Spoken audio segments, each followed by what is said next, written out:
plusieurs centaines de masques au quotidien.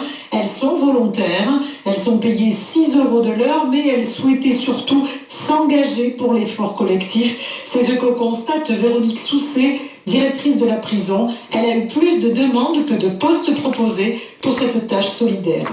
Participer à cet effort collectif et citoyen, de pouvoir confectionner des masques pour les soignants, tout ça avait du sens. Je crois que c'est important. On parle souvent du sens de la peine quand on est détenu pour très longue peine, ce qui est le cas à Rennes.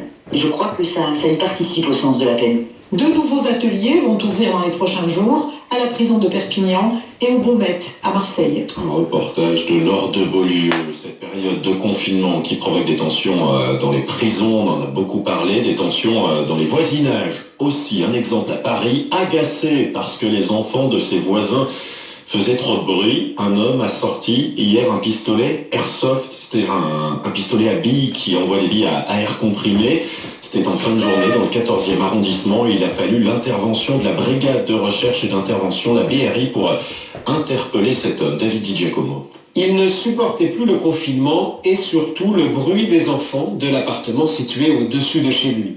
Cet homme de 57 ans se met alors à sa fenêtre et brandit un pistolet dans leur direction pour les menacer.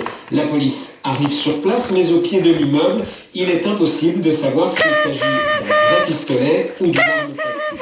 La BRI, la brigade de recherche et d'intervention, est appelée en renfort. Des hommes grimpent sur la façade du bâtiment, d'autres entament un dialogue avec le forcené. Très alcoolisé, il finit par accepter d'ouvrir sa porte. Les policiers découvrent l'arme qui a servi à menacer les enfants, un pistolet qui envoie des billes à air comprimé, mais qui ressemble à s'y méprendre à une vraie arme à feu.